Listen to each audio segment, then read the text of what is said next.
ẹ káàbọ̀ sí ẹ wo fídíò wa rẹ̀ balẹ̀ ṣẹ́rí fídíò sẹ́ẹ̀ wò lọ a máa play àwọn fídíò owó ènìyàn máa ní àǹfààní láti gbọ́ bá dékè gbà wọ́n fẹ́lẹ̀ dáa wọ́n kò ní bá aláìkẹ́ subscribe kẹ́ṣẹ́ àwọn fídíò tó akẹ́bàlì máa jẹ ìgbádùn àwọn content báyìí ní every time tí a bá ti gbé da ẹ̀wọ́ ká má fi ẹ̀wọ́ pọ̀lọpọ̀ ẹ̀wọ́ ká má fi ẹ̀wọ́ ká má fi àpò kí a má fi ṣe lẹ́ka sojú abẹ́. Tinubu ló ta Abíọ́lá, ta ló ta gbogbo àwọn ọmọ Yorùbá? Wọ́n ní Tinubu ló ta Abíọ́lá, ẹ jọ̀ọ́ ta ló ta gbogbo àwọn ọmọ Yorùbá? Ẹ̀yin àgbààgbà ilẹ̀ Yorùbá yẹ ẹ̀ ṣe dáadáa. Ẹ̀yin àgbààgbà ilẹ̀ Yorùbá ẹ̀ ṣayére. Wọ́n ní Tinubu ló ta Abíọ́lá. Àwọn Fúlàní bọ́ta wọ́n ní Tinubu mọ̀ nípa bí wọ́n ṣe àná ìbò Abíọ́lá. Ogúndé. Àwọn Fúlàní bọ́ta wọ́n ní Tinubu wọ́n ló lọ́wọ́ wọ́n ló lẹ́sẹ̀ ní bí wọ́n ṣe ta Abíọ́lá fún Babangida.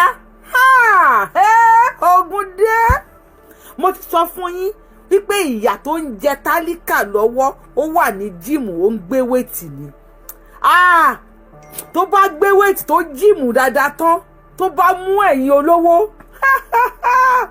2027 election àwọn tálíkà wọ́n dúró dè yín. Ẹ mọ̀ wípé an hungry man is an hungry man. Tí wọ́n bá dẹ̀ wá hungry tó tún wá hungry pẹ̀lú ẹ̀ ó lè ya wèrè. Tinubu ṣe lóòótọ́ ni. Àkànbí ọmọ olódò sledgehammer ṣe lóòótọ́ ni. Bàbá ẹ bọ́ síta ẹ ní irọ́ ni Fúlàní yìí pamọ́ yín. Kò ń ṣe odidi gọ́vnà Jigawa gọ́vnà kò ń ṣe èèyàn yẹpẹrẹ ló sọ̀rọ̀ yìí o. Ó tú àwọn àṣírí lẹ́rìkìlẹ́rì ó ní Tinubu nìkan kan tọ́kọ́. Yorùbá ìkà àbòsí ọ̀tẹ̀ lẹ́ẹ̀rín ẹ̀yin àgbààgbà ilẹ̀ Yorùbá. Àwọn kan ní Abíọ́lá wọ́n ní iṣẹ́ owó tiẹ̀ náà ló jèrè ẹ̀. Ìyẹn MKO Abíọ́lá ni o kò ṣe Abíọ́lá tèmi o mi ò ní kánjú kú o. Wọ́n ní iṣẹ́ owó Abíọ́lá MKO. Wọ́n lóun náà di àwọn àgbààgbà ilẹ̀ Yorùbá kan lọ́wọ́ mú fún àwọn Fúlàní the same Fúlàní. Wọ́n nígbà táwọn àgbààgbà yẹn lọ ni wọ́n wọn Abíọ́lá ní èpè kalẹ̀.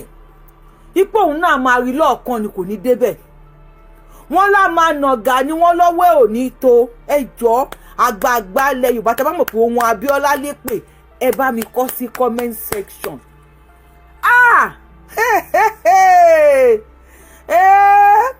Abájọ àwọn Fúlàní ń ṣe léńfé lé wa lórí. A gbọ́dọ̀ sọ̀rọ̀. Wọ́n rẹ́dí àti ṣe anything. A gbọ́dọ̀ gbé tọ́bọ́dọ̀ ẹ̀yin bàbá wa wọ́n ń pa wá o ẹ̀yin bàbá wa wọ́n ń jù wá lọ́rùn ó lé ní ìnísìn. Odidi olóyè chief baálẹ̀ ní Fúlàní tún pa lẹ́nìí ní Ọ̀yọ́.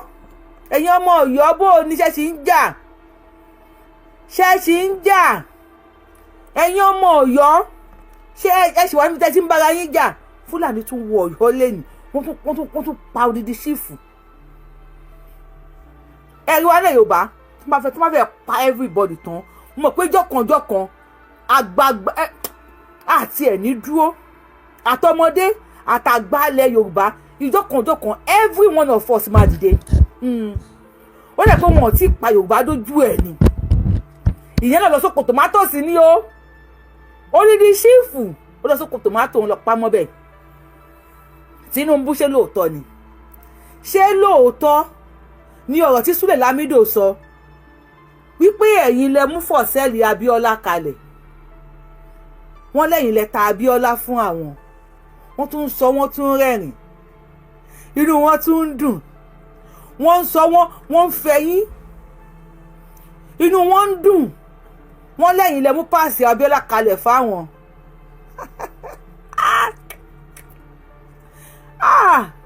Kí la ṣe fún yín? Kí ni nǹkan tó rọ́ọ̀lù ilẹ̀ Yorùbá? Ṣé rí wọn bẹ́ẹ̀ ní tẹ́ bá wọlé sórí YouTube ẹ máa bá mi kọ comment yẹn pọ̀ kí fídíò yìí lè jáde díẹ̀ because mi ò nǹkan tó ṣe YouTube mi àti Facebook àti TikTok o mi ò nǹkan tó ṣe any one of them. Àwọn ọmọ oró wọ́n ti ta sí mi lórí YouTube mi ì dẹ̀ ràn yín. Ó yẹ pé èèyàn 6 péré ló gbọ́ mi. Mo pé àwọn èèyàn 6 tó gbọ́ mi yẹn ogún gbọ́ àwọn tèmi báwo ni o ṣe wa. Ta ló mú Abíọ́lá lépè? wọ́n ní Tinubu ló tà wá ló ta Abíọ́lá ta ló ta gbogbo ilẹ̀ Yorùbá ta lẹ́ni tó ta gbogbo ilẹ̀ Yorùbá ẹ jẹ́ ká máa gbọ́ wàhálà Ògún gbọ́ mo dúró tì yín lọ́rùn ni mo dúró tì yín lọ́rùn mo máa ṣe live show lójoojúmọ́ tó bá pẹ́ èèyàn kan ló di péjì mi mú a padà fi sílẹ̀ torí mi ò ní rìlẹ́ǹtì o ayé la gbé abẹ ni mo burú bí àpárá èmi ò ní rìlẹ́ǹtì èmi ló kàn so mi ò ní fọ́ tó bá yẹ pé YouTube náà ló dì mú YouTube gbádùn òun dáràn lọ́wọ́ mi torí mi ní fọ́ o wàláì mo 40 wọ́n ní Abíọ́lá wọ́n ní kú tóun náà kú wọ́n ní kú ọ̀dàlẹ̀ ni wọ́n ní kú ọ̀dàlẹ̀ l'Abíọ́lá náà kú wọ́n ló di àwọn àgbààgbà kan lọ́wọ́ mú lókè ni ẹ̀yin tó bá mọ àwọn àgbààgbà tí Abíọ́lá dì mú lókè tó tà fún àwọn Fúlàní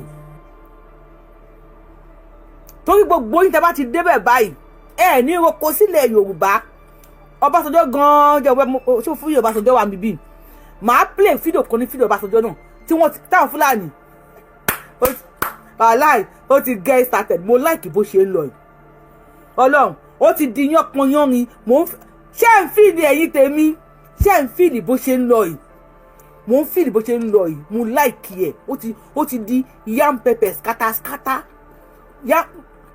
ẹ àgbàlẹ̀ Yorùbá ẹ fẹ́ gbé lọ́wọ́ àwọn Fúlàní wọ́n á rún yín ti yín á yẹ̀ wọ́n máa rún yín ṣé ẹ sọ́pọ̀ àwọn ọ̀tá jẹ́ ọmọ fún yín àwúlò fún yín àbí àwọn ọmọ yín àwúlò fún yín tàbá sọ̀rọ̀ ẹ lọ gbé àwọn ọmọ yẹn wọ́n ti máa ń ṣe kinní kan jù ó yẹ ẹ lọ gbé wọn wá ó yẹ ẹ lọ mú wọn wá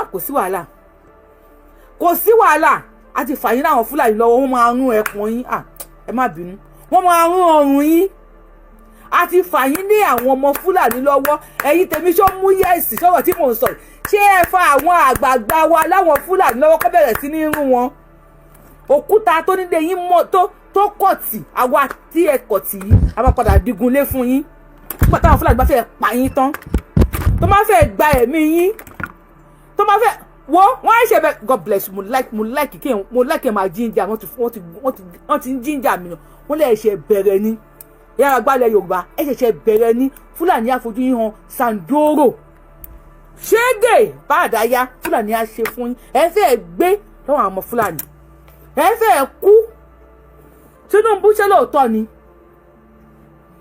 lóòótọ́ ni pípẹ́ yìí lẹ mú páàsì Abíọ́lá lẹ̀ èmi kọ́ ni mo sọ ṣùgbọ́n àwọn Fúlàní tẹ̀jọ́ ń ṣe ni wọ́n sọ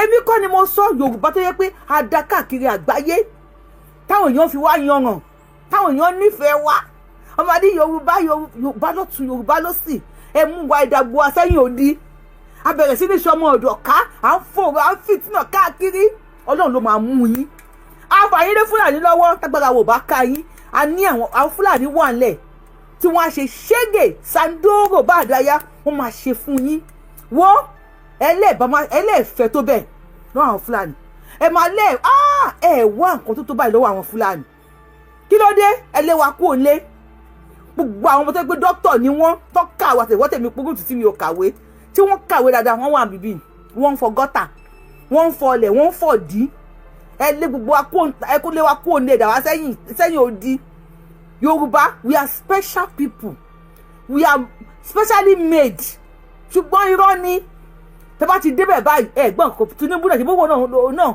ó ń ládi àwọn Fúlàní ni wọ́n ti bọ́ta fún yín wọ́n lè ṣe bẹ̀rẹ̀ ní ẹ káàdé mo kí yín ẹ káàrọ̀ ẹ káàsán ẹni mo kújọ́ mẹ́ta mo ń ṣe ṣó o àwọn ọmọ oró ni o ìyá mi ni mo ẹ kújọ́ mẹ́ta gbogbo ilé ńkọ́ ilé wa àwọn ṣe mo dúpẹ́ ìyá mi mo kúkú ń ṣe ṣó àwọn ọmọ ayé wọ́n kàn mí wọ́n kàn péjì mi ní kò lọ́wọ́ kò dẹ̀ sí nǹkan tó kàn mí kó pe èèyàn méjì mi ìtẹ́tí bẹ̀rẹ̀ ṣó tí abe one kan ti kọ́mẹ́ǹtì pé Yorùbá wuyà wá ti débi kẹ́ tó bẹ̀rẹ̀ o mo trust àwọn tèmi wọn wà pẹ̀lú mi wo ẹ fẹ́ la ẹ fẹ́ ṣe kí ni ẹ máa fẹ́ la lọ́wọ́ àwọn Fúlàní ṣé lóòótọ́ ni Tinubu náà ká tó lọ síbi fídíò yẹn kí tó tún play ẹ ká kọ́kọ́ lọ síbi bíi kẹ wá wo ohun tí àwọn èèyàn ń sọ nípa Yorùbá. That there is a tribe in this country. That tribe is dominant in leadership. dominant as I go around the world. I'm not talking of business as I'm talking of position. When it comes to the best doctors, they are there. The best surgeon is them. In government, abroad is them. The top bankers is them. There is something about they see their elders, they bow flat. Ẹ̀yin àgbà wa tó bá fún yín lépè ńkọ́ torí bó ṣe ń ṣe mí ní ọ̀sán yìí mi fẹ́ disrespect mi tí n bá fún yín ní èpè ńkọ́ tí n bá wọ̀n yín lépè ẹ̀yin àgbàgbà wa ẹ̀yin náà ẹ gbọ́ nǹkan tí ẹni yín sọ mi sì play ẹ̀ tán yó tó bá ń dárúkọ pásítọ̀ lágbàáyé sìn tó bá ń dárúkọ pásítọ̀ Enoch Adébóyè ta ni ò mọ bàbá Adébóyè ṣọmọ Ìgbò ni ṣé Fúlàní ni somebody come and dárúkọ the man who bought Gatwick airport Ògúnlèsì bàbá o chairman bàbá Ògúnlèsì fún ọmọ Ògùn state wọ́n ti fẹ́ ra gbogbo airport tán nílùú òyìnbó gbogbo UK airport ọmọ Yorùbá how I wish kó yẹ pé ilẹ̀ Yorùbá adádúró irú owó sábà yẹn ná sí UK tó ná káàkiri àgbáyé kó máa wá ná sílẹ̀ Yorùbá wọ́n ní Dangote the most richest guinea kan tó pé Dangote ó wà lára bó ṣe yẹ kó wà ní. Àwọn bàbá Ògúnlèsì yìí ẹ wo èèyàn tó ń ra airport káàkiri gbogbo airport ní UK ló ń rà Ògúnlèsì ẹ àgbà wa tó bá wọ̀n yín lépè bẹ́ẹ̀ ṣe kí ni wọ́n á pè kíní yẹn kíní kan wọ́n ń dà sẹ́yìn òdì bẹ́ẹ̀ ṣe ń lé wa sẹ́yìn òdì tó bá bẹ̀rẹ̀ sí ní wọ̀n yín lépè tẹ́ ẹ̀ fẹ́ jẹ́ kí ilẹ̀ Yorùbá develop tó pé Fúlàní lẹ́ ńlá di Fúlàní ẹ fẹ́ kí Yorùbá develop bàbá Ògúnlèsì ní. Ó yẹ sọ nípa Olú Jacob àwọn ilé ti kéré ni wọ́n ti ń bá àwọn òyìnbó ṣe móvì ṣọmọ Ìgbò ni ẹ dárúkọ Anthony Joshua ẹ bá mi lọ́kọ̀ àwọn Davido and co ta ni ó mọ ẹ dárúkọ Kẹ́mi Badnock ẹ bá mi dárúkọ ọmọ bàbá ẹlẹ́bùúbọn ẹ dárúkọ dókítà tó lágbára jù nílẹ̀ ní Amẹ́ríkà tí ò ṣe ọmọ Yorùbá ẹni tó gbé oyún oṣù méjì àbí ọ̀sẹ̀ méjì kó ní aláboyún tó sọ operation tó tún gbé sínú aláboyún tí wọ́n tún tọmọ yẹn bí ní oṣù mẹ́sàn-án ṣé bí Yorùbá wọ́n ti wọ̀n yín lépè ẹ̀yin àgbàlẹ̀ Yorùbá wọ́n ti èpè burúkú ni wọ́n wọ̀ fún yín o bò sí yín o ayé ń ṣe yín ẹ wọ àwọn instrument tẹ nílẹ̀ Yorùbá ẹ wọ àwọn instrument tó wà nílẹ̀ Yorùbá ẹ wo àwọn ọmọ àmúyangàn ẹ má bá mi dárúkọ gbogbo ẹtẹ nkí ayé lágbàbẹ ni mo ń kí yín ẹ má bá mi dárúkọ àwọn tó jẹ́ wípé wọ́n jẹ́ ọmọ àfihàn nílẹ̀ Yorùbá tó jẹ́ ọmọ Yorùbá tó ń ṣe dáadáa ní àgbáyé Sunny bàbá Sunny Adé ewu táwọn yẹn kọrin dé agbára mi dẹ́rẹ́ ríka o Barrister àwọn Kollington ibo ló ti dárúkọ olè ẹgbẹ́lẹ̀ Yorùbá olè níyín olè kì í ṣe pé olè owó nìkan ẹ̀ ń jà wá ní olè kádàrà àwọn ọmọ gidi wà nílẹ̀ Yorùbá ẹ̀dẹ̀ ń kó olè ojú kòkòrò ìkà ọ̀bàyéjẹ́ náà Fúlàní tí Tinubu ń tẹ̀lé Fúlàní ti bọ́ta wọ́n ní Tinubu ló ta Abíọ́lá fún Babangida wọ́n ròyìn o wọ́n lábùjáde ti yanjú ẹ̀ a máa play ẹ̀ wọ́n lábùjáde ti parí ẹ̀ Tinubu bò sí àrè akọbí ọmọlọ́dọ̀ sledgehammer alpha market Fúlàní tẹ̀ǹtẹ̀lẹ̀ tó tán bàbá ni wọ́n pa wọ́n níbi báyìí ní dáhùn wọ́n pa wọ́n níbi tọ̀hún ní gbin wọ́n wọ Ọ̀yọ́ lé ní ìsìn wọ́n bẹ́ orí ṣífù lọ odidi olóyè nílùú Ọ̀yọ́ wọ́n pa bàbá nípakúpa àwọn Fúlàní kó ẹran lọ sínú oko ní Ìdó náà ti dó ìyá 80 years pa o bí akẹ́lẹ̀ ṣé ni orúkọ yín kúrò ní Ìdó yà rẹ̀ Ìdó náà ti dó wọ́n dó ìyá ní Ìdó lọ́yọ̀ state tí wọ́n ti dó ìyá 80 years pa tí àwọn ọlọ́pàá tó ti àwọn ọmọ ìyá mọ́lé Ìdó yẹn náà tún wá wọ̀ ní èní yìí wọ́n ṣe ní lọ pààyàn ní Ìdó wọ́n ṣe ní lọ pààyàn gbà tó ti wọlé tó ti dóyàn pa tó tún máa ọmọ ìyá tó dó pa tó tún lọ sí wọn mẹ́wọ̀n ìgbà ọ̀rọ̀ tó ní wọ́n wọlé wá pa ṣífù ìbọn wọ́n ti pa olóyè Ọ̀yọ́ state lẹ́nìí wọ́n ti pa olóyè kò sí wàhálà sọ̀rọ̀ sókè. Can I shock you? Even in ministry. God bless you. The best robotic engineer in the whole world. Not just the best, the most paid. The most paid robotic engineer in the whole world. Ọmọ Yorùbá ni. The most ọmọ tó detect mi English yo. Ẹ má kí wọ́n yín lè para nǹkan mi lẹ́ni. The most ọmọ tó detect filter tí àwọn àrùn burúkú fi máa wà gbáyé ọmọ ọdún 12 Ẹniọlá l'Amẹ́ríkà níbí ló wà. Ọmọ Yorùbá ni. Èpè ń jẹ yín àgbàgbàrà ilẹ̀ Yorùbá. Èpè burúkú ló ń jà yín o. Mo ṣe wọ́n ní Tinubu ló pa Abíọ́lá. Fúlàní kùdùsì fún yín. Kùdùsì fún yín o. Fúlàní kùdùsì fún yín. Bàbá Tinubu. Àkànbí ọmọ lọ́dọ̀ sledgehammer alpha. How market à ń sọ fún yín pé kò sí tẹ́lẹ̀ ṣe fún Fúlàní. You are not the same thing. Àwa ọmọ yín ni. Àwa ọmọ yín tájọ jẹ́ the same. Àwa ọmọ yín tá lè sọ wípé tọ̀ ẹ̀yin bàbá wa ẹja ṣe báyìí o, ẹ̀yin ọmọ wa ẹja gba báyìí o. Tẹ́yin náà máa dúró báwọn Fúlàní ṣe dúró lẹ́yìn àwọn ọmọ wọn ti wá. Àwa ni ẹ lé wa kiri ni à ń sáká shift to shift ni. Bẹ́ẹ̀ wà yìí mi ti yẹ̀ nídìí. Tẹ́ bá rí wa ojú là ń tà ẹlòmíì ti yẹ̀ lẹ́sẹ̀ ìgbáròkọ ẹlòmíì ti yẹ̀ lọ́wọ́ shift. Adẹ ní ta ní nǹkan ta láwọn ọmọ tó ní talent. Ẹ kàwé lè tàn ká wá play Tinubu àtàwọn Fúlàní. Ogun dé o Tinubu àṣírí tú dáàdì mi ọmọ lọ́dọ̀ sledgehammer àwọn lẹ́yìn lẹ pa Abíọ́lá. Ogun mọ̀ jà o ẹja gbọ́ láti bẹ̀rẹ̀. Ogun ẹ bá wa sí ẹ fídíò yìí. Where there is a tribe in this country, that tribe is dominant in leadership. We are dominant in leadership. As I go around the world, I'm not talking of business, but I'm talking of position. When it comes to the best doctors, they are there. The best surgeon is them. In government, abroad is them.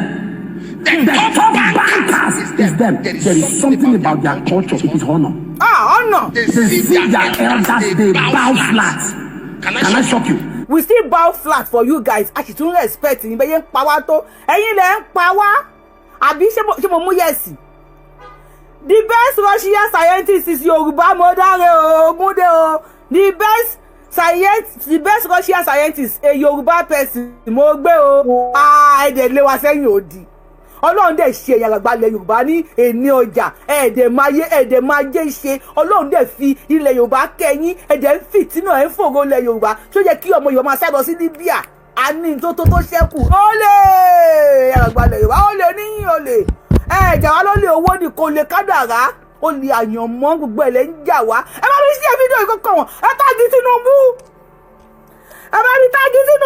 ẹ táàgì Tinubu ẹ bá mi táàgì gbogbo wọn ẹ táàgì gbogbo wọn. Ayé la gbàgbé nílò ọkọ mi ẹ táàgì wọn èmi àti nílé ni èmi àti mo wo fídíò yìí báyìí mo fẹ́ lè máa ké Tinubu ṣó tán ọ̀bì Àkànbí ọ̀bì ẹ̀yin má jẹ́ ń bu yín. Even in ministry, they are the one.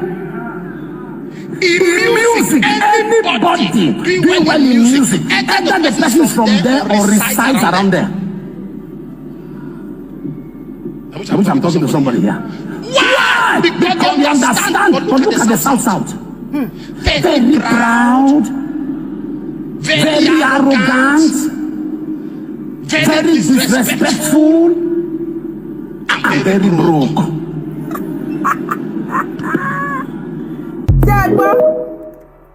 Ṣé ẹ gbọ́? The best doctors, they are there. We are dominant. As I go around the world, I'm not talking in leadership. We are dominant in leadership. Tẹ́ bá fọmọ wọ́n mọ̀ ẹ máa lu ti yín pa ni. Àwọn South tó ti wá ẹ bóyá ta sí wọn. Tẹ́ bá fi ọmọ wé ọmọ ẹ máa lu ti yín pa ni. Anywhere tí Yorùbá bá wà, tẹ́ bá fi ẹni ọmọ wé wa, ẹ kàn máa poison ọmọ ti yín ni. Yorùbá kò sí ẹlẹ́gbẹ́ wa lágbàáyé. Àwa ẹni tọ́lọ́run kọ́kọ́ dá. Àwa ẹni tọ́lọ́run kọ́kọ́ dá. Dúdú méjì máa bára wọn sọ máa bí funfun méjì ò lè bára wọn sọ kàn bí dúdú kò possible àbọ̀ possible ní ẹ̀yin scientist ẹ bá flag ní ẹ̀yin wèrè kí lè bá flag fún ẹ kéku ni torí mi bá gbóná sí yín máa wọnú sóyè bàjẹ́ fún yín ẹ̀ ń ṣe èmi ò pé mi ò pa ọpẹ́ flag kí lẹ fẹ́ bẹ̀rẹ̀ wèrè fún ṣé ẹ̀ ń ṣe eré dàbí ẹ̀ ń ṣe eré kí ni problem yín ẹ fẹ́ kékú àbí torí mi bá gbóná tí mi bá wọnú ṣó ó yá bẹ̀ sí ní flag ẹ bẹ̀ ó yá má jẹ́ kó yé yín pé ẹ̀yin ò gbádùn èmi gan mò ń lo dágà ẹ̀yin tẹ́ fẹ́ flag yẹn ẹ̀ gbádùn àbí èmi gan lo dágà bọ́sọ̀kè mi bí n tiẹ̀ bọ́sọ̀kè.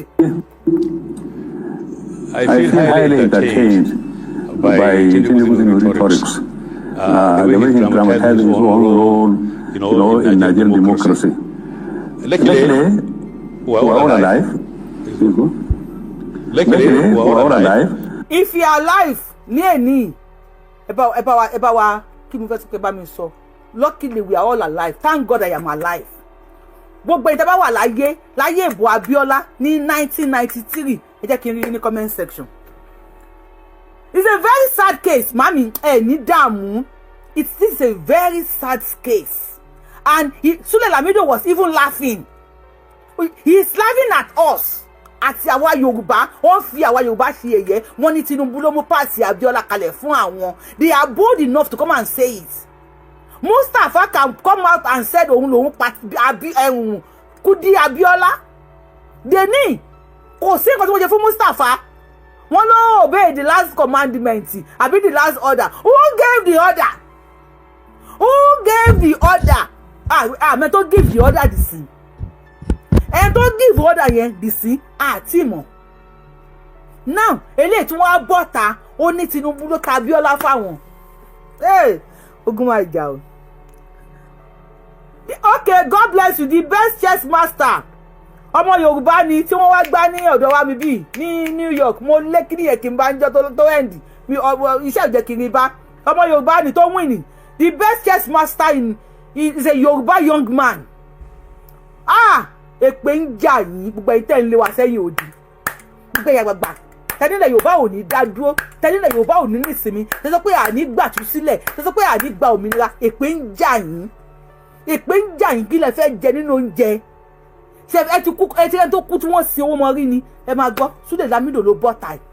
Sule Lamido ló bọ́ta ó ní Tinubu ló ta Abíọ́lá fáwọn. And ẹ̀wọ̀n yẹn jókòó comfortable.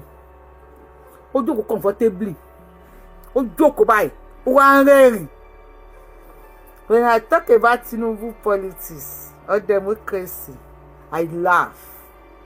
Ṣé kó Tinubu ń tàn wá ló ń try àti sọ? Ogun dé. Ogun máa jà o.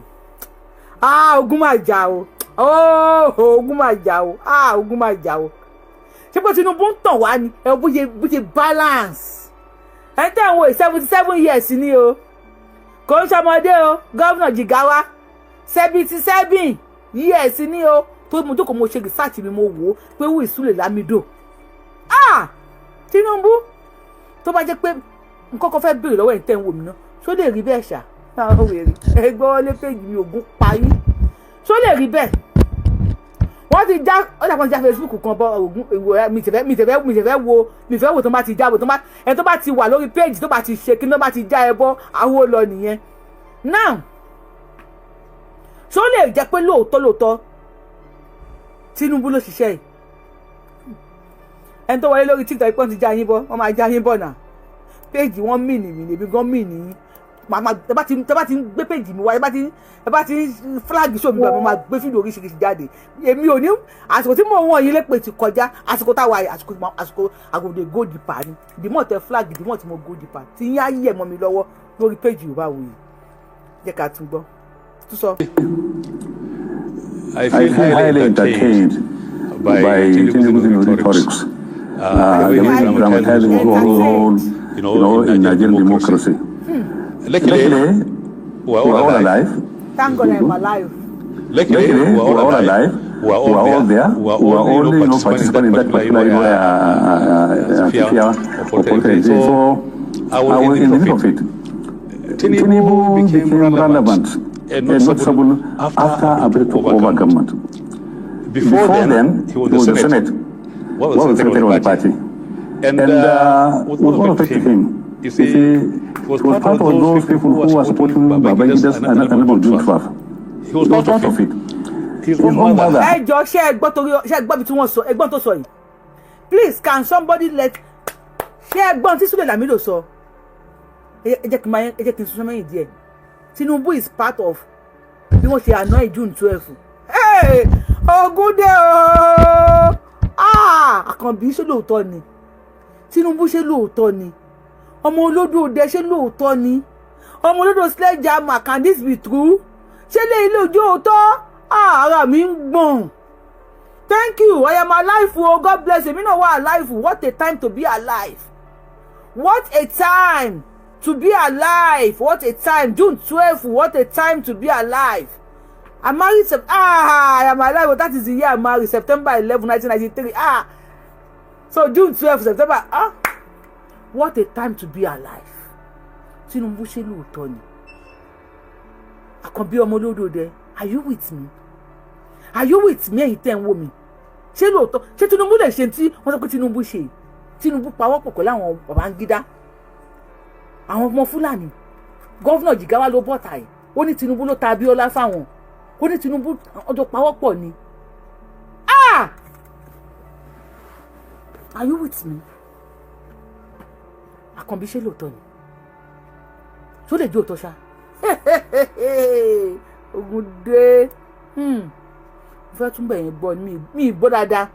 Mi ò gbọ́ dáadáa ogun o. Okay, so I was in the middle of it. Tinubu became relevant and noticeable after Abe took over government. Before then, he was the Senate. What was the Secretary of the party? And what was affecting him? You see, he was part of those people who were supporting Babangida's and June 12. He was part of it. His own mother, Haja Mogaji from Lagos, was organizing Lagos market women to come to Abuja to pledge support for Babangida.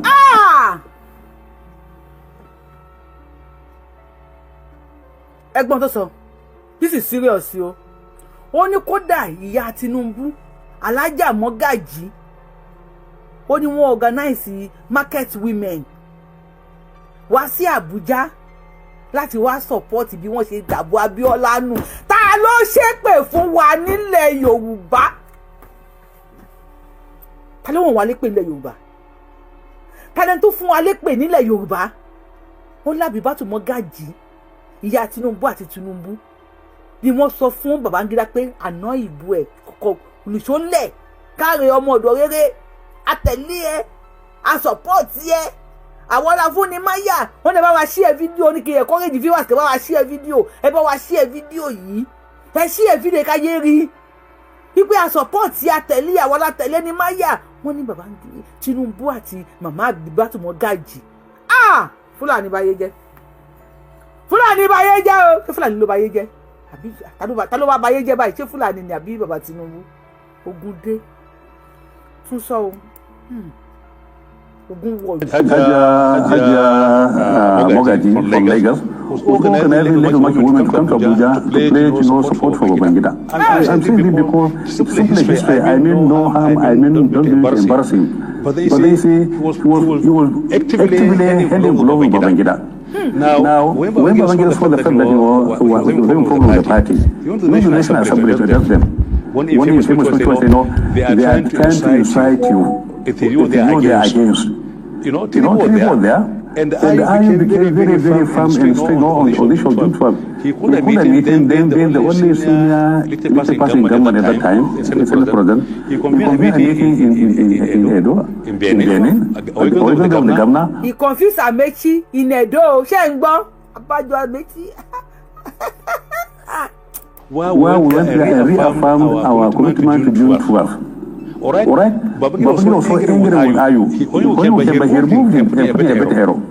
He put him there. So they know that they can be aligned for giving up political kind of machination. So when Tinubu today, after being a general president, decided to rewrite history, when tried to maybe deconstruct history and then rewrite it, then it is very, very amusing because he was part of the Babangida was part of it.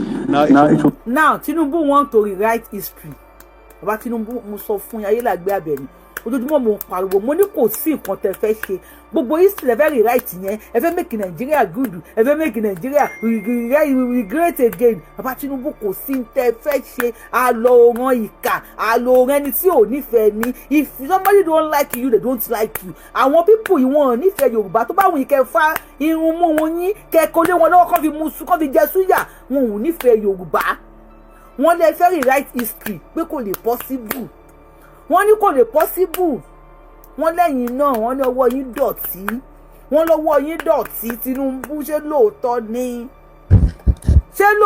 ni àwọn Fúlàní ti yarí wọ́n ti bẹ̀rẹ̀ sí ní máa tún gbé tí Ọbásanjọ́ náà wọ́n ti drag Ọbásanjọ́ náà wọ́n ti bẹ̀rẹ̀ sí gbogbo àṣírí Ọbásanjọ́ náà ti ń tú síta sọ́tà yín àgbálẹ̀ Yorùbá ṣí ọ yín. Nígbà tí mo ti ń ṣe live show mi pé nínú ọdún ni mi ti gbé fan and mi ṣe tó bó ṣe láì ṣògán mi lo hand fan báyìí rí kíní ó bà mí débi pé mo láti tan fan mo ń làágùn lọ́rùn ẹ̀ka tó fi ṣe show mo ń làágùn lọ́rùn báyìí Tinubu Àkànbí tó tán ẹni àwí fún ajé ó gbọ́ ni ẹni àwí fún ọba ajé ó gbọ́ o ẹ sọ̀rọ̀. I want to talk about government. That Tinubu then became our so-called activist of June 12. Not only him, all those who are talking in the deco, I mean no harm, I mean no disrespect. I'm simply saying what happened during that time. All of them, those who are in the deco, where were they on June 11?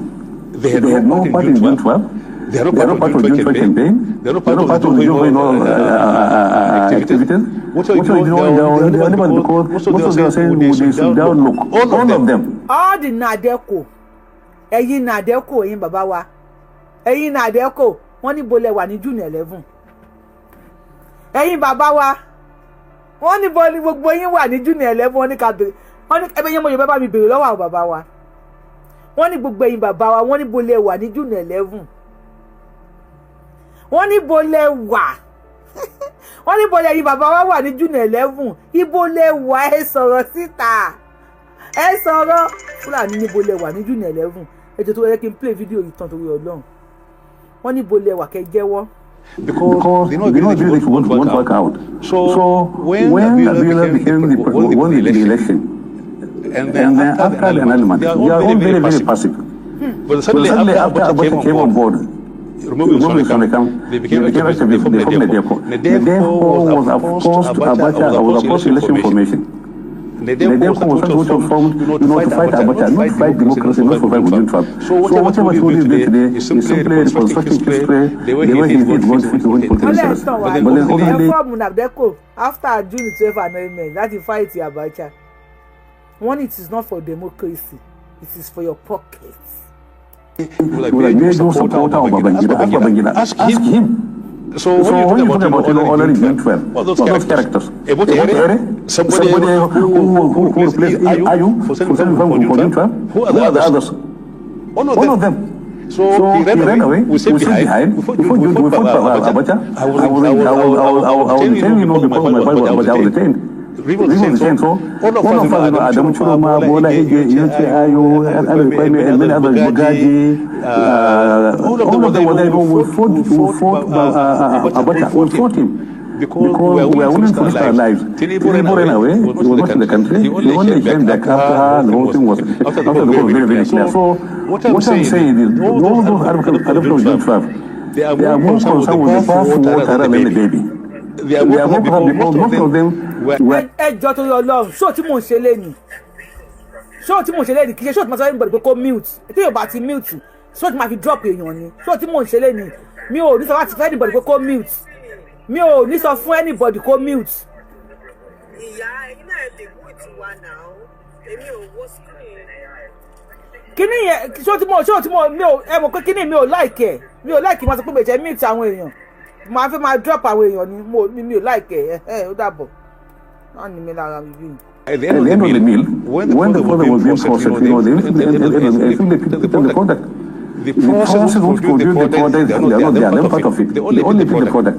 And today it's not about the victor, but it's about the victory, more than anything else. So maybe this distinction is between the victory and the victor. The people were more concerned with the victory than the victor. As far as they are concerned, if the passport that they are trying to use, they are still hang on to their own kind of riding on top to reinventing all this in Nigeria. Otherwise, you know, I feel embarrassed for the president for letting him talk, honestly. Ask anybody.